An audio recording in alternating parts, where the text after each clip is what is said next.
Welcome, everybody.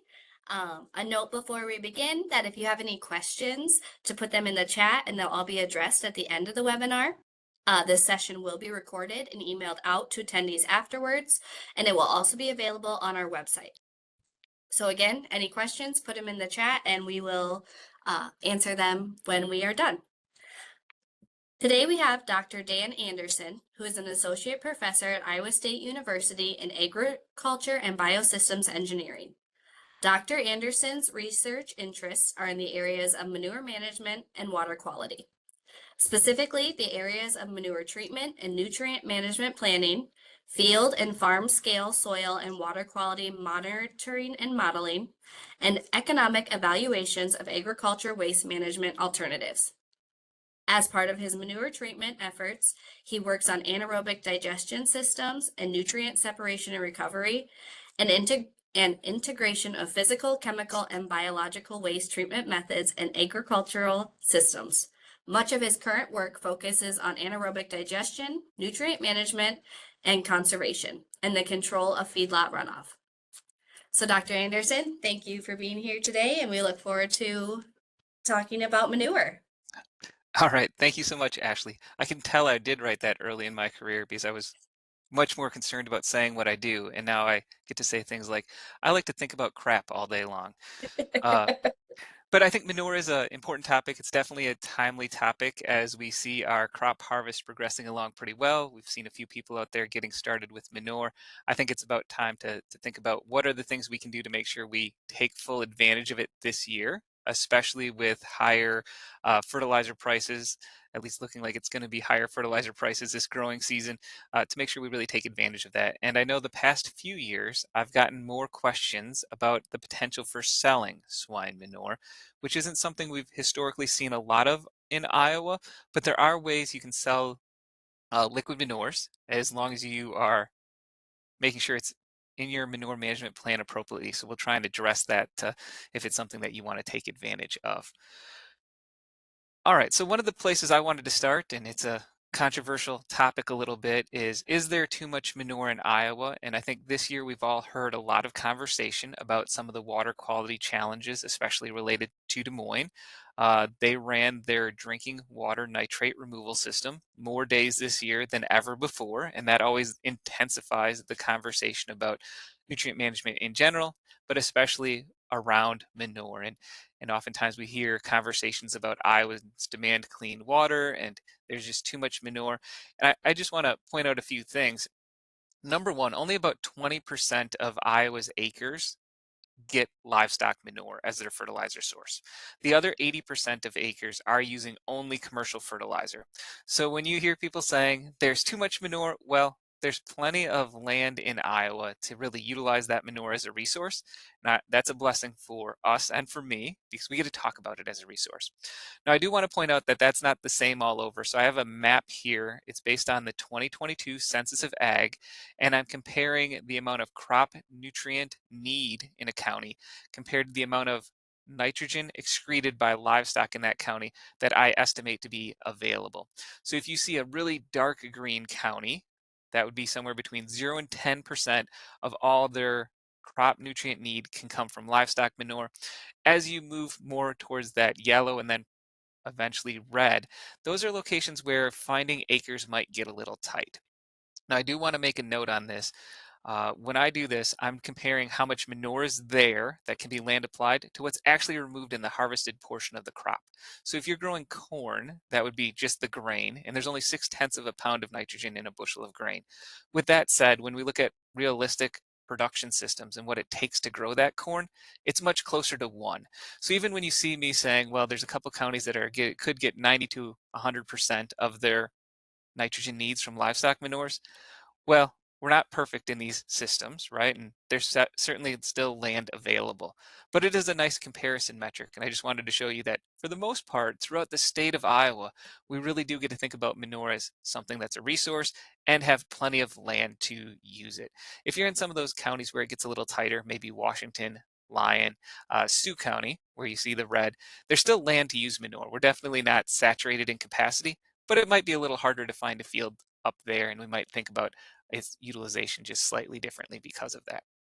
But when you hear people saying there's just too much manure in Iowa, given the amount of cropping that we do, the amount of livestock that we have, there is sufficient capacity for us to use it all as a resource. All right, a couple things that I'm hoping to accomplish with the rest of this talk is really walk through what is the economic value of manure. If you're going to try and sell it, what does that look like? If you're using it on a farm, how much value is it offering and how good of job are we doing of collecting that? Some of the key factors about making sure that we're taking advantage of the nutrients that it offers. Then looking through the regulatory aspects of what do I need to do if I do want to sell it to a neighbor, and then just talk about some of the strategies that people are using really to take advantage of the manure here. All right, so the first step is just the economic value, and I think people have said the same thing on this for years, so I'm not going to talk about that part of it too much, and we're going to try and dive in a little deeper. But effectively, when we think about what's in our manure, we have to know the nutrient content, and then we can compare it to commercial fertilizers and their current market price to say this is what it could be worth. All right, so I'm going to go a little slow on this side. I know this one's focused on swine, so we're really looking at those swine finishing operations. In Iowa, we're mostly a deep pit state. There are some slurry stores, so I tried to put that in there as well. But what I'm showing you are what are typical nutrient concentrations in each of the manures. So if it's a liquid manure, like a deep pit, those will be in pounds per 1,000 gallons. If it's a solid manure, which might be bedded pack or feedlot, that would be in pounds per ton. All right, so I do switch some units around on here, but I wanted to give everyone, in case you're showing up to look, what your manure might be or what I think a typical manure in Iowa looks like for pounds of nitrogen, phosphorus, and potassium. If someone on here does have a bedded pack swine finishing barn, I encourage you to look at that bedded pack beef manure line because your manure probably looks pretty similar to that, depending a little bit on how you bed, but just to put you in a rough range of where you would be. So when you do that and you start saying, what is the value of the nutrients in the manure? I put that in that last category there for you. And it does vary pretty drastically, right? So with swine finishing manure, we might be talking somewhere in the neighborhood of $30 to $50 of fertilizer value for every 1,000 gallons I have. Uh, but if you were working with the poultry manure, you might say, well, that's $100 a ton, right? So there is a lot of potential value there. And then I wanted to talk briefly about availability. One of the things that makes manure unique compared to other fertilizers is that all of the nutrients in it aren't instantly available to a plant the moment I put it on. And that's both a blessing and a curse. A lot of our commercial fertilizers put a lot of science and money into trying to make their product a slow release fertilizer.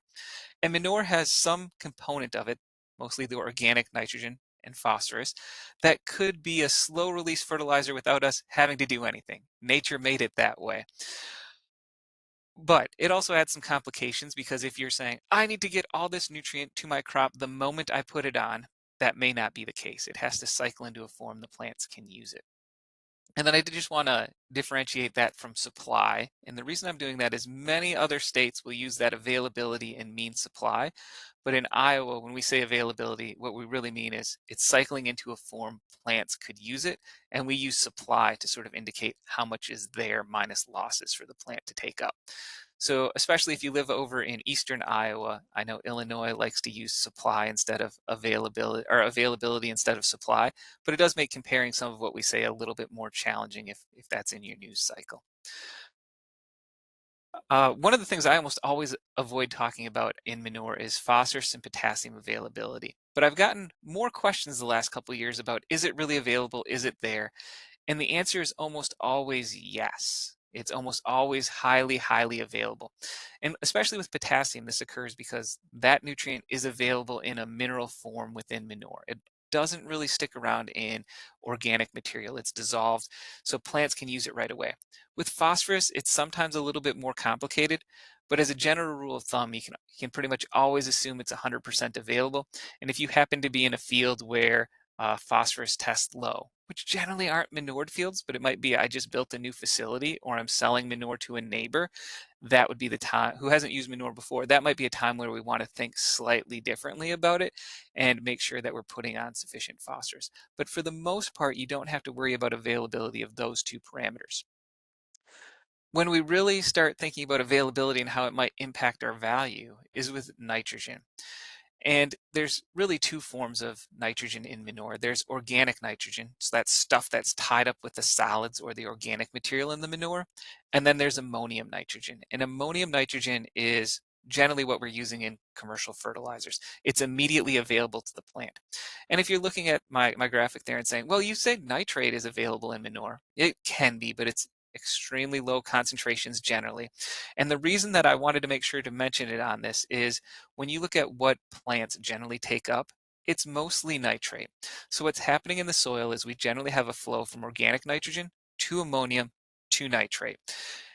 And that's where our plants use it. So for the most part, if we want to get it into a plant, we're asking, how long is it going to take this manure to get into the nitrate form? And the truth is, if we start with ammonium, it doesn't take very long at all. If you start with most of your nitrogen in an organic form, and especially in manures that have lots of organic matter in them, so I'm thinking bedded pack manures, it takes substantially longer, noticeably longer. Now, almost every state has come up with a recommendation based on their general livestock production systems of how we might expect that nitrogen to become available. So in Iowa, when we think specifically about swine manure, we think it's 90 to 100% available, given that most people use a deep pit when we're putting manure on and when it will be available in our production systems, right? So I've been doing work for a little over a decade now and have consistently assume that my swine manure is 100% available. And the good news for me is that's proven true year in, year out at the research site where we do that. If I compare my manure applied yields to where I use commercial fertilizers, I'm doing exactly the same. So I feel really comfortable with that number. Now, I know some other people sometimes question that. If you are in the northern part of Iowa, Minnesota recommends 80%. And they say, why would Iowa be different than Minnesota? I can see it across the state line. And I agree, there's no magic bullet that says now that you're in Minnesota, it changes. But generally, we're trying to give a guideline for our whole state. So ours is from the southern border of Iowa all the way to the northern border. Minnesota is saying from southern Minnesota up to about the middle of the state where they run out of manure because they turn into a forest. Uh, they're a little colder than us, so maybe they won't mineralize as quickly. The other thing I wanted to point out sort of on that blue chart there, and I know it's for different types of manures, but if you start looking at beef cattle manure, you might say, well, if I add those up, 50 plus 10 plus 5, my math says that's only 65%. Where does the other nitrogen go, right? Because we're not taking credit for the other 35%. And this is essentially what would happen if you had a bedded pack swine manure. Some of it doesn't show up in the time frame that we're looking for it. Now that could be stored as soil organic matter. That might be one of the reasons why we say manure builds healthier soils. Alternatively, it might be just becoming available at times when it doesn't lead to a crop response. And we'll talk about that just a little bit more in a second. Now, if you're wondering why manures might vary so much, I think a good place to start is always with how much ammonium do I have and what percentage of all the nitrogen that I'm working with is in the manure. There is a new tool called Manure Database. It's hosted by the University of Minnesota. And I think it's a useful tool because one of the most common questions I get is, hey, here's my manure sample. Does this look about right to you? And people want something to compare to. And one of the great things about this database is it allows you to compare lots of different manure samples. There's something like 30,000 manure samples currently listed in it, and you can sort and say, what characteristics are they? But I think the big one for me is when you think about liquid swine manure being 90 to 100% available, it better have a lot of the nitrogen in the ammonium form the moment we're putting it on. And if you look at the Midwestern portion of that database, around 75% of all the nitrogen in the manure is in the ammonium form as we're applying it. So when we think about why is it so much higher than other manures, well, that's a good reason. Some of the other ones where we have lower availability from Iowa probably need adjustment. One place I'm going to point out to you in case you have any friends with cattle is currently we say first year availability is 30 to 50%. It doesn't matter if you're a solid or liquid manure. We are going to be changing that. Liquid cattle manures tend to be about 50% ammonium at the time of application. And that really means that 50% of their nitrogen has to be available right then. If they mineralize any of the organic nitrogen in the manure, it gets even higher availability. So we've probably been using a slightly low number there for a few years, but a lot of that has to do with changes in production systems and how they're managed. Beef cattle, especially when you think about a deep pit today compared to maybe what they had for liquid manure before, they tried to make them look a little bit more like deep pit swine barns. All right, so when we talk about availability, I just wanted to show you a little bit about how scientists determine it, how it's been determined in Iowa. Essentially, what we try and do is at a research site, generate a nitrogen response curve. So generally, we'll try and put on five or six different rates of nitrogen and measure how much corn we get at each of those nitrogen, trying to plot something that looks like this blue curved line that I'm showing. And then we'll either put manure on at one or two rates. And if you're looking at sort of what I have on this sheet, you might notice, well, you're not trying to get up towards that optimum rate or where we really want to apply if we're a farmer. No, we aren't. We're trying to be short. If you end up here on the top where the nitrogen rate sort of plateaus, you don't really know what the equivalent nitrogen supplied was. We're really trying to be short there so we can figure out where we were on that yield response curve. So for example, let's just say I put on 200 pounds of nitrogen and I yielded right here at 220. I'd say, okay, I was 220. I put on 200 pounds of nitrogen. I read across until I hit the yield response curve, right about there. And then you read down to say, well, it looks to me like that manure supplied 100 pounds of nitrogen. So if I had that case, I put on 200 pounds, a little over 200 pounds there, 210, and I got 100 pounds of nitrogen equivalent to my crop. That would be something like a 50% availability. So when we come up with what we've done, that's really been the methodology behind it. To make that work, we have to do things like put manure on in the spring instead of the fall so that we're not incorporating losses of nitrogen, but really focused on sort of what the agronomic or the crop response has been. All right, so I just wanted to show you a little bit about how this might mean we think about adjusting manure for its value. If you're a swine manure, I'm saying it's still 100% first year available, and that means that what I showed you before is pretty consistent. I'm not rating it down a little bit because all that nitrogen might not be something I can take advantage of. If you're using different systems though, that might mean if you sold me manure, I'm not willing to pay for the nitrogen that isn't available this year because I'm going to grow soybeans next year and not be able to take advantage of that nitrogen. So when you think about the negotiation that really is manure transactions, that matters to people because they're going to compare it to what their costs would have been if they were using commercial fertilizer. And that's where we run into one of the first big differences between us and commercial fertilizer. Commercial fertilizer tends to be less costly to apply. If you look at up Iowa custom rate surveys, if you're putting on solid phosphorus or potassium, we're probably $7 to $10 an acre in putting it on. For our nitrogen, depending on the form we're using and how we're putting it on, application costs are probably in the neighborhood of $10 to $20 an acre, give or take.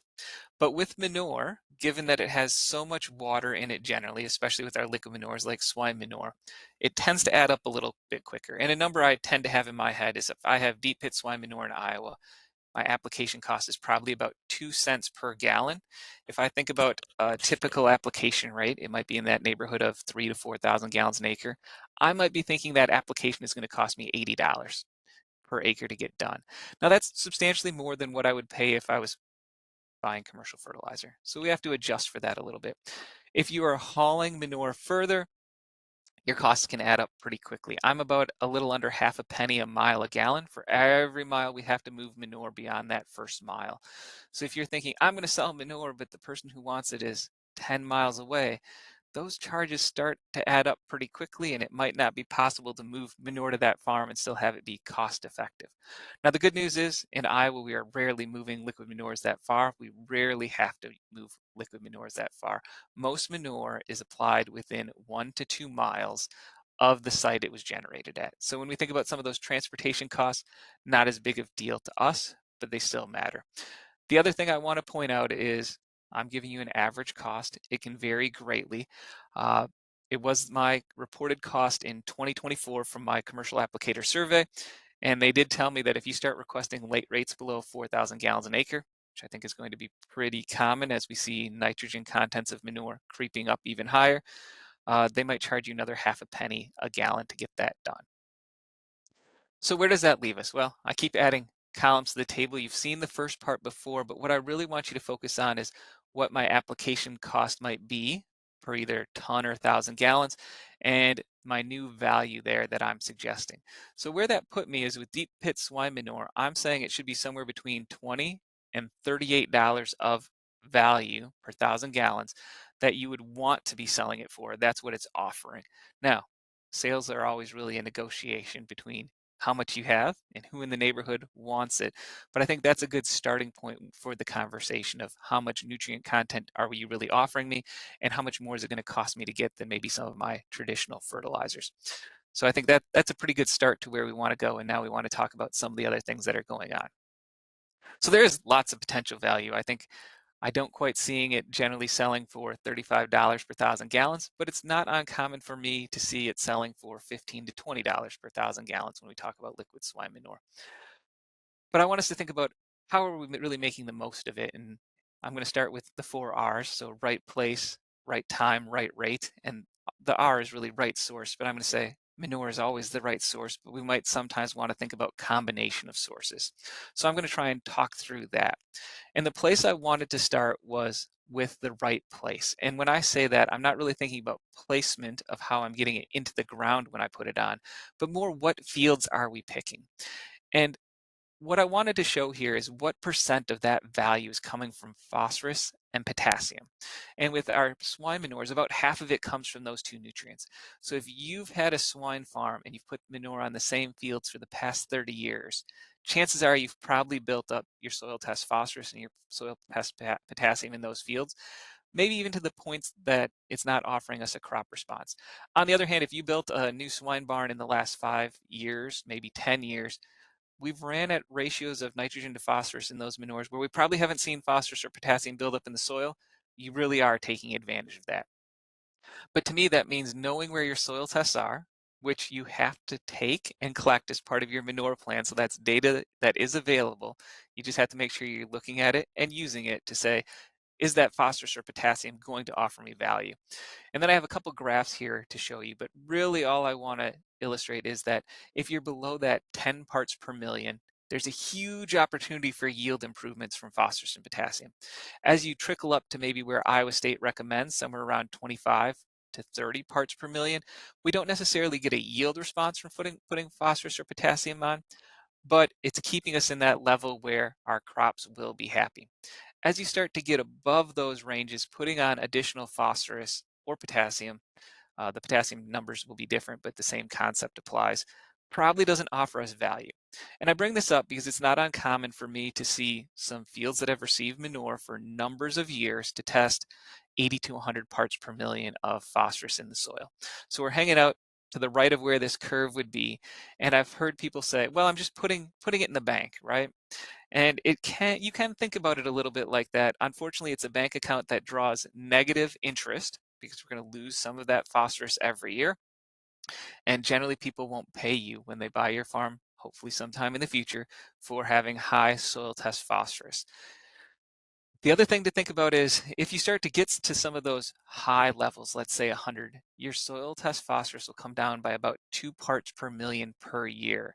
So while you've put that money in the bank, it might be 50 years of withdrawals to bring it back down to sort of the ranges that we're thinking about, where there's a crop response to it. So if you do start to get out of balance, it can take a long time to be in a situation where that phosphorus is offering you an opportunity for economic value again. Again, as I said, swine manures these days are generally in balance for N to P, but I wanted to show you sort of what might be happening if we're not thinking about that and working with solid manure. So here I said I had a 700 head beef finishing lot. If you had a pig on bedding, the nutrient concentrations will be relatively similar. So it still works out. I want to put on 150 pounds of nitrogen, and I said, well, what's going to happen to phosphorus in this case? And don't worry, I won't make you do any math. I'm just going to sort of walk you through what we do. So I said I'm starting with 30 pounds of nitrogen in that manure. I needed to estimate an availability. It's a high carbon manure, so my availability is pretty low, 35%. I said I wasn't going to do much with it once I put it on. I'm going to leave it on the surface. I'm really trying to be no-till and build soil health. So I'm going to have some volatilization, correcting for that. And for every ton of manure, all of a sudden, I might only be getting 8 pounds of value out of that 30. That means I might put on 18 and a half, 20 tons of manure per acre. And if you start doing, what does that mean for phosphorus? Well, in this case, I put on a little over 800 pounds of phosphorus. That's quite a bit, especially when you think about a 2-year rotation of corn and soybean might remove a little over 100 pounds, right? So I put on effectively in that one go, if I made that manure decision, 16 years worth of phosphorus. And I'm not saying you can't do that. There's cases where you could or maybe would want to if I started with low phosphorus. But if I'm thinking about maximizing the value I'm getting out of my manure and making those decisions, I better hope phosphorus prices are high and stay high for a long time, because it's going to be a long time before I pull that money back into my bank account. All right, the next one I wanted to talk about was manure application timing. And this is especially important to me for manures where we're thinking about getting a lot of that value from the nitrogen in the manure. And this is a tough topic. It's one I've felt like I've talked about for a long time, and it's hard sometimes to make a different decision than we're making because we're at the whims of when crops come out, the weather, and how many gallons our applicator, if we're hiring one, or us can get in done in a day, a week, and worrying a bit about when that first snow might fly in Iowa. But I had a student put together as many studies as he could from the Midwest, where they were putting on different rates of nitrogen and comparing at least two different timings. And that's the graph I'm showing you there. And what you see is the red line is the response to the fall. The yellow dotted line would be what would be my yield response if I was putting my fertilizer on in the spring. And that green one would be, well, I found a way to side dress either manure or commercial fertilizer. And what I wanted to illustrate to you is that by being more in season, we do take better advantage of the nutrients. So one way to think about this is if I was applying my nutrient in the spring, for every pound of nitrogen, I feel like I'm taking a pound of nitrogen credit. If I have to put that on in the fall instead, which is typically what we do from manure, given the wrong weather conditions next spring, I might only get 80% of that, right? So 8/10 of a pound of nitrogen that supports crop production rather than that full pound. If I could somehow move it in season and still be out front of where my crop is for nitrogen need, I might be able to do better, 10%. And I bring this up, it's a hard problem. I think a lot about when people are applying manure, what it might mean for our nutrient management. We surveyed all the manure applicators in Iowa last year to sort of understand when manure is going on. And then I did some smushing together of data I have about how much commercial applicators apply and how much confinement applicators apply. But just for reference, about 10 to 12% of our manure is going on either at spring or in season. Generally, very little is going on in the winter, maybe emergency, and also my winter definition does not meet when ground is snow frozen or snow covered. So you could still get some manure on in what's spring, and I'm calling it winter. And then the majority, somewhere between 70 and 80%, is going on in the fall. And I'm not saying that's a bad option. I think sometimes it's a really good option. But we want to be really cautious about that manure going on in what I'm calling early fall, which to me is really any time in Iowa before November 1st. And that's about a third of all our manure. So when we think about the value we're getting from that nitrogen, if you're in that early fall category, rather than getting a pound of nitrogen value to our crop, we might be in that 7/10 of a pound of nitrogen really sticking around, right? So just taking a loss, and sometimes it's all we can do, but it does put us sort of in a situation where it might not be ideal. Just to illustrate a little bit about what we did here on some work with timing, Iowa Pork was kind enough to help support this study to understand what we might do with better timing, and a couple categories here that we're looking at. So EFM would be early fall manure, in this case from a swine deep pit. I'm in a corn soybean rotation, so I'm trying to put my nitrogen on at about 150 pounds per acre. So that's what the 150 might be. The NT would stand for no-till. I do run injection, so it's not a true no-till, but I qualify for NRCS no-till.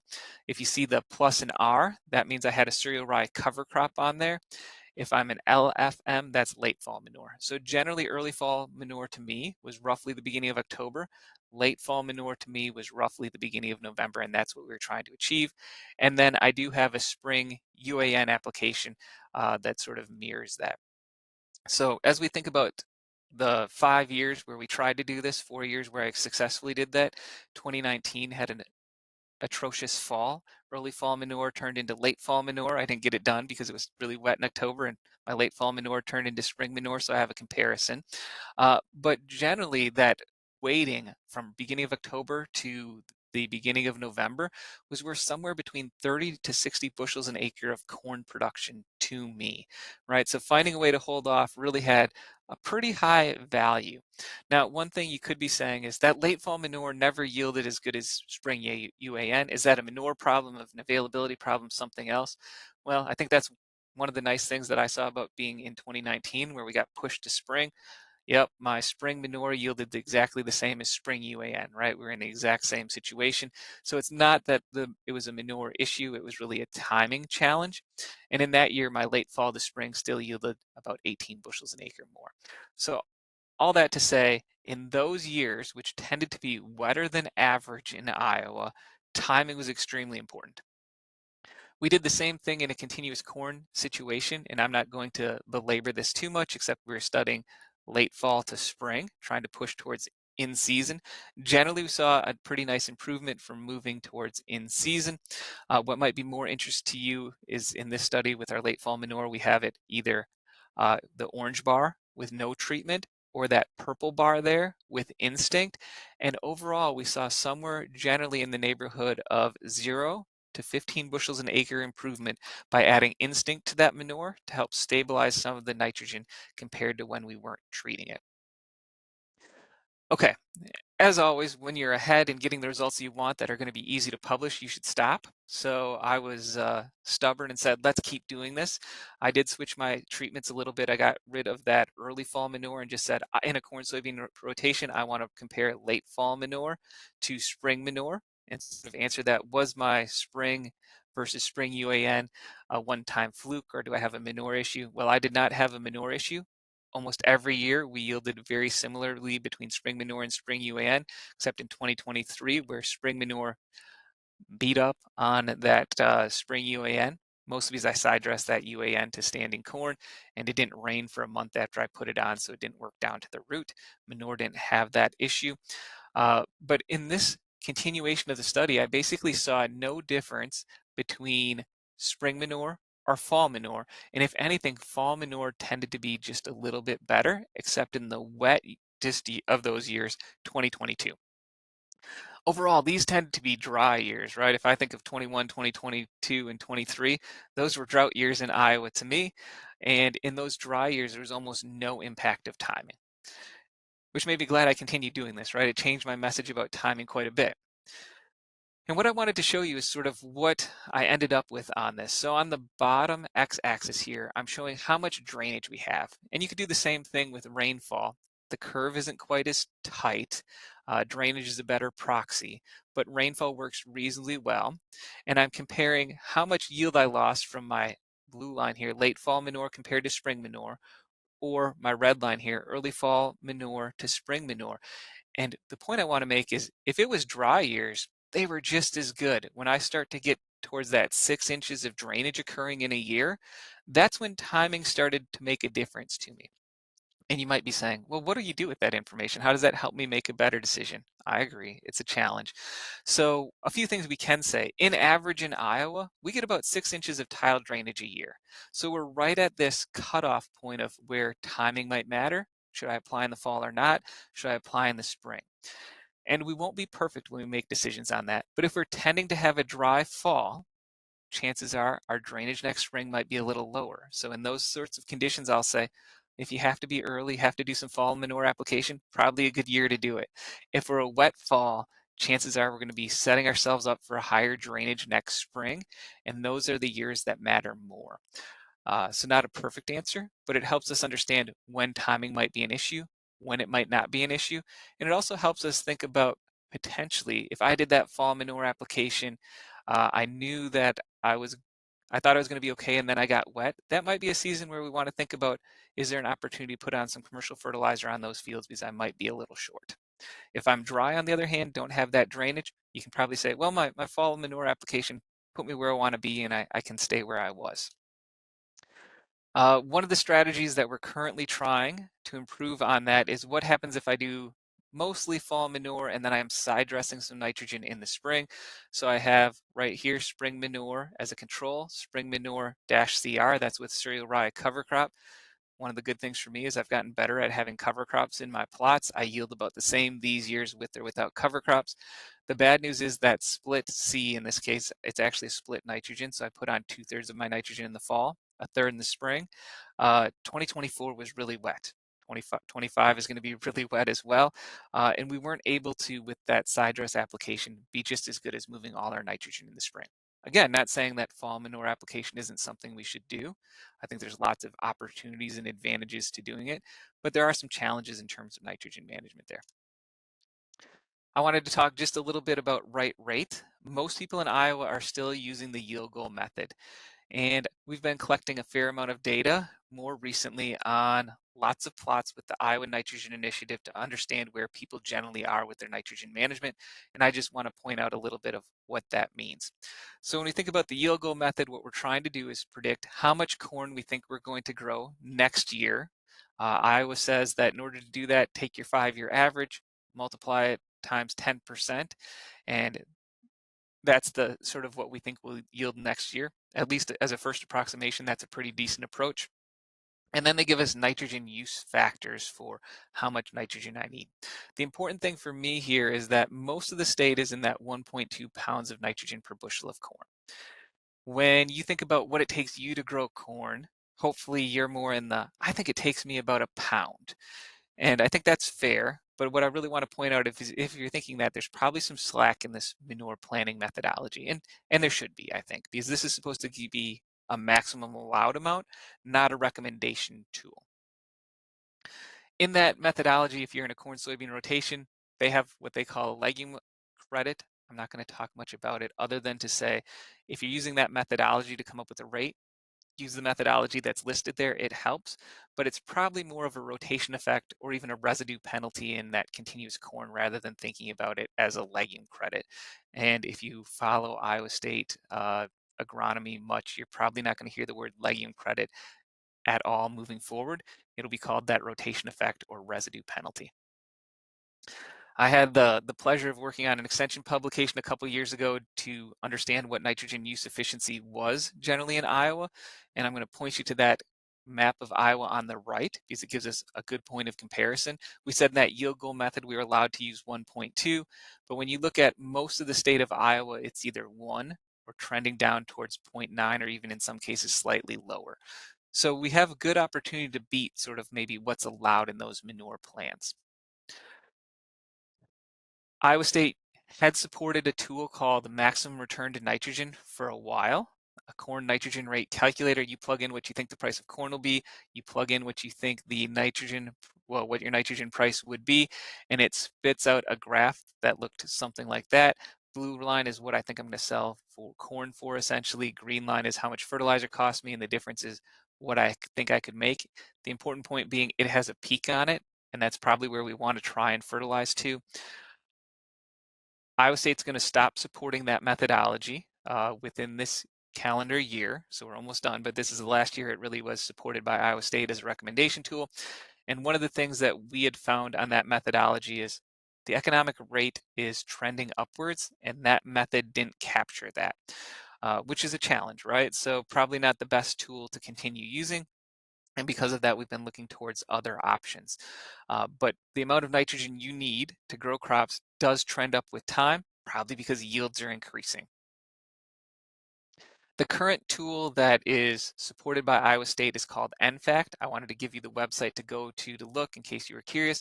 And the big thing to me is this has roughly 300 to 400 on-farm trials every year that help us understand what occurred and how we might do.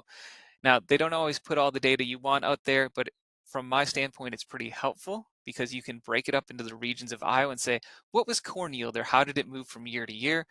A couple things, you can see that on their farm trials, they tend to be above state average everywhere for what corn yielded. And the other thing that was at least somewhat helpful in the 2 years of data they have so far, for the most part, we should be applying somewhere between 200 and 240 pounds of nitrogen per acre for our corn crops. And I think that's really powerful on-farm tool validated at lots of sites to sort of lock us into what are the best ranges generally. All right, as we start to finish up here, I wanted to talk about just some of the things I've been hearing, some of the places we're doing research on, and especially some of the things that we're doing to help improve our ability to use manure. So one of my friends about 2 years ago now called me up and said, every year I'm getting less confident in the nitrogen power of manure. I want to just use it for my phosphorus and potassium needs and get out of this manure business for nitrogen because it's just not always trustworthy. And that at first made me really sad. And then I had a research experience this year where I didn't pre-sample my manure and it ended up testing half of what it had tested the previous 3 years I've done the experiment, and said, well, I really messed up my plots this year and I'm going to be short on nitrogen, right? So I understood where he was coming from. And there's lots of things that can impact the variability of our ability to pick rate or ability to use manure. When we're putting it on, how uniform we are with application, how consistent those nutrient contents are. And really what I want to promise you is here at Iowa State, we're trying to work on all of those things so that when you put on your manure, you can feel confident about what it's actually giving your crop to grow. And that will let us take better value of it if we're trying to sell it. Hopefully that means that the person we're selling it to it believes that they can trust it and are willing to pay more for it. So one step of that, I asked everyone who comes to manure training, like, what do you think your biggest challenges are? What don't you believe with your manure, or what's least consistent to you? And it surprised me a little bit about what people said, but the number one complaint was how consistent it is from the start of a pit to the end of a pit. And the number two complaint was actually my ability to apply it uniformly at a uniform rate or uniformly across the toolbar. We can see some people are concerned about other things, timing, ability to hit application rate, but those are the big ones. I asked the same thing to commercial applicators, and they generally said the same thing, except they, at a much higher response rate, said, we also worry about field conditions after application too. And I thought about that a little bit and said, why didn't any of my people who are applying their own manure say that? And I came to the conclusion that if you are doing it yourself, you rarely cuss yourself out for any challenges you cause from the field from making a poor decision. On the other hand, if someone you hired comes and does something that you think is stupid, you're more than willing to tell them about it. So this is a picture of my parents' farm in Wisconsin. They started renting it out. This year, someone had to get across to put manure on in the spring, not to our fields. They had done a fine job of getting manure onto our fields the previous fall, but you can vividly see the path where they drove their drag line reel through that field, and also this beautiful lacking area of corn production where they got stuck doing it. So they knew it was a bad idea, did it anyway. All that to say, field conditions really do matter. So when you look at the weather we're having this year, right now field conditions are dry. I think we saw the same thing last fall. And then we got hit by wet conditions in mid-November when I would have wanted you out there applying manure. all the all I'm really trying to say is there's some guessing game to this. You aren't going to be perfect with your timing. We have to balance multiple challenges, both that nitrogen and really what the field conditions might be if we choose to wait. Couple things. We're doing much better at hitting application rates. We've collected a fair amount of data to do that. The important thing for all of us here to study that is if I asked you to hit a rate, generally with the equipment we have today, I can be within 3% of the gallons you tell me to hit. You tell me to hit 3,000 gallons, I'm within 3%. That's pretty good. That's probably about our ability to ever control that, but that's probably not a place that we have to worry. When we talk about uniformity of application, we did a fair amount of work of how do different manifolds, so different distributors on those manure spreaders, move manure to different outlets on the tank. And this one probably was not one that performed very well. If that was me, I might be a little sad. You can note that I made an undergrad student stand in the middle. At least I was kind enough to give him rubber boots and not make us work with manure, but test with water. But we were very light on the ends. All the manure came out in the middle. But if that's happening to you, you probably see streaks of green in your passes where the corn in the middle looks good and the corn on the end shows nitrogen deficiency early, right? The comment I want to make on that is I think since we've done that study, we've seen many changes in manifolds where almost everyone has went more towards a model that looks what I'm showing on the right there, something where the outlets are on the side of a cylinder and there's a hydraulic motor on top that spins a spinner around to periodically block those outlets. If you haven't invested in new equipment, I'm not telling you to. You can make some of these older pieces of equipment work just fine. Try and mount them higher on your tank, have the hoses run as straight vertically down as you can. I know mounting it higher makes it harder for maintenance, but it really does improve flow because loops in those hoses matter a lot in those types of systems. They matter less on some of these where we have a little bit more pressure in the system. So there are ways to make older manifolds work similarly well. It just takes a little bit more effort to do so. Okay, one of the things that people asked or said was their biggest place of uncertainty was how consistent is my nutrient content? One of the things we've been working with is a piece of equipment called the Harvest Lab 3000. It's from John Deere. Uh, Case sells one as well. I'm going to talk about the John Deere one, mostly because John Deere was kind enough to loan me one, right? So if you loan me a piece of equipment that I want to test out and play with, I will say how it worked for me, whether you want me to or not, but I also say nice things about you because you loaned it out to me. So what that instrument does is hundreds of times per second, it tries to shine a light beam through the manure that's flowing past. So here we have it mounted on the front of a Noon tanker. It's that green box there. Manure is flowing past it and it's trying to shine a light beam with lots of different wavelengths through it. I know what you're saying. Manure is really dark. You're trying to shine light to it. That sounds dumb. It's light at lots of different wavelengths, and you're trying to measure how much of it actually passes through, how much doesn't. And from some correlations to what that means, you can try and predict nitrogen, phosphorus, and potassium contents. The one I pay most attention to is nitrogen, and what I've plotted here for you is how that sensor, the Manure sense, compared to a paired lab sample that I grabbed as it basically flowed past. Overall, I see a pretty good correlation between the two. If the Manure sense measured a higher amount, there tended to be a higher amount of nitrogen in that lab sample. So as you think about, I'm worried about variation from the top to bottom of a pit, that could potentially be a tool to help you with that. Now, every different color on here is actually a different farm that I tested it at.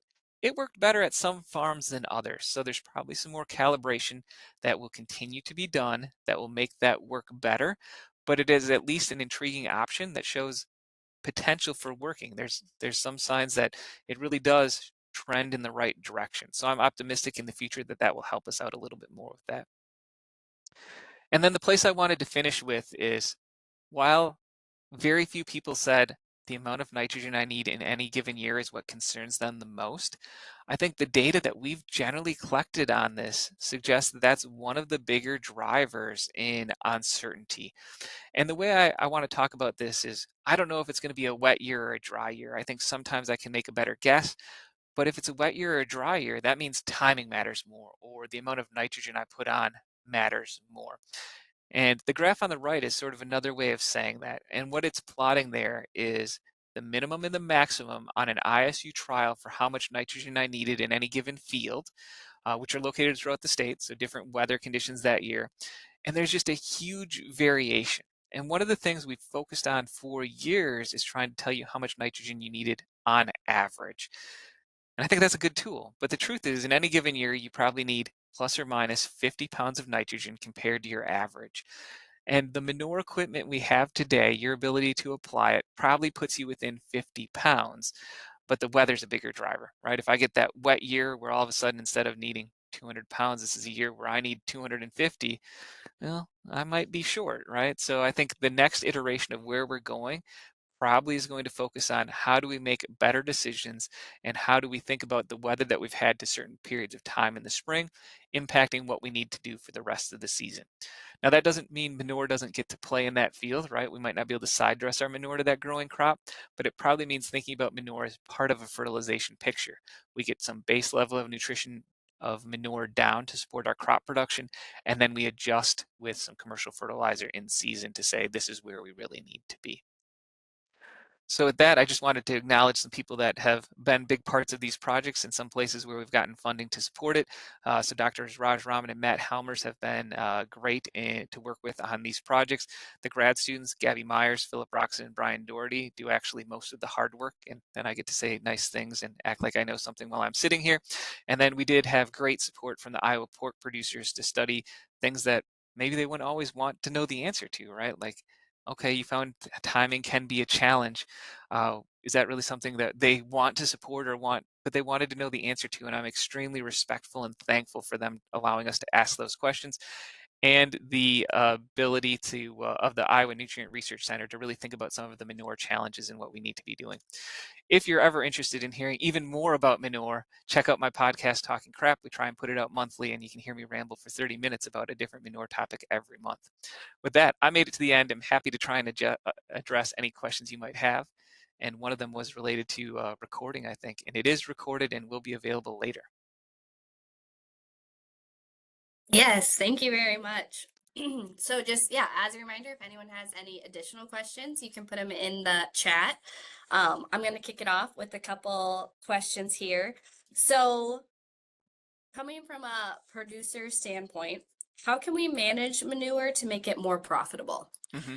Meaning, what can we do to it when it is still in the pit or in the storage to make Yeah. it more profitable? Yeah, so a big one here that I think one swine producers have been leading the way on is water management. So when you think about one of the big manure challenges we have, it's how much water's in the manure. So when I started at Iowa State, I guess 12 years ago now, we would average somewhere in the neighborhood of 1.4, 1.5 gallons per pig space per day of manure production. As we've moved through time, when I studied it really intensively in 20 2016, we were down to about 1.3 gallons per pig per day. And I think barns that are really tight these days are probably in the neighborhood of 1 gallon per pig per day. Now, we haven't really changed the amount of nitrogen we're excreting, so we get the same nutrient content or same amount of nitrogen in that manure, but we get to manage 20, 30% less manure. So that's a big one. Water management is really a huge start. Beyond that, it's going to be pretty challenging to make huge changes. I think things we can think about on the horizon is if you have an out of barn manure storage, like a slurry store, there may be potential to put some impermeable covers on it to help keep rainwater out. And we know that that reduces some of the nitrogen loss during storage. Uh, but those really don't have quite enough economic support right now to make themselves pay for themselves. But I think water management right now is extremely important, something that we've seen a lot of people do a good job of, but would definitely encourage that one to continue. Awesome. And then a follow-up to that, what can you do to manage? We talked about the nutrient composition being different throughout the pit. Hmm. Is there anything you can do throughout the year, besides agitation when removing? But is there anything you can do throughout the year to make that more consistent? Hmm. So again, agitation is probably the big one for me. And I know you tried to get that one out, but agitation is definitely a big part of what we can do. And but there are some other opportunities to think about. So one of the reasons that I'm actually really excited about the Harvest Lab is we could start thinking about using it weird, right? Generally, what you want is I want my first load of manure to be the same as my last load of manure. But you could start saying, well, the Harvest Lab will tell me how much nitrogen's there. So if I don't agitate for a little while and take tops, I'm going to be lower in nitrogen, but much lower in phosphorus. So we could start saying, I'm going to use my pit as a solid separation system where I have concentrated stuff on the bottom that I might want to haul to fields that are a little further away where I need more of those nutrients. And I'm going to take the tops and put it close so I can drive that water not as far. And that's sort of the opposite concept of what you suggested there. But I think it is an opportunity, and that's a tool that would let us do it because real time we can see that. If we want as uniform composition, there's not a whole lot we can do throughout the year, but there are a couple things. One is water management again. When you think about what's happening, if I give you a glass of water and say, hey, throw these sand particles in it, you're going to say, well, the sand falls right to the bottom of the glass. That doesn't work at all. But if you can thicken that manure up and then do the same thing, if I had that manure to ketchup consistency and said, throw that sand on, it doesn't sink to the bottom. The sand will sort of get stuck floating down. Now, we don't want to get to ketchup consistency, right? That's no fun to pump. But there's some happy medium in between where we get thicker. And because we're thicker, we generally don't settle as much, and that helps with composition. And then the third thing we can do, I am yet to find a product I really say, that's the one, that's what we should be using. But if you start to poke a pipe or something down in your pit and say, it feels like I have water and then a lot of sludge, that might be a sign that a little more microbial activity could be beneficial. And oftentimes that microbial activity will start to fluff some of those solids up and give us a more uniform composition. Now, the downside of that is if you get your microbes a little too fired up and you start getting foam on top of your manure, we have an entirely new challenge. So that one's a harder balance for me, but generally water composition again can help. Do I get to answer the one about biogas? Yes, so Yeah. yeah, I was just gonna say we have some questions popping up in the chat for you. All right. So in terms of biogas, there has recently been a lot of incentives to maybe help facilitate that, specifically D3 RINs and low carbon fuel standards from various states, mostly states that are out west, California, Oregon, Washington, New Mexico. But we can play in those markets. Now, they've mostly impacted either dairy farms or farms with out of barn manure storages. The truth is, those opportunities are possible in Iowa, but they're much harder to make economically viable. So, one thing that I've had people working on and tried to think about is what would it take to make it work in Iowa?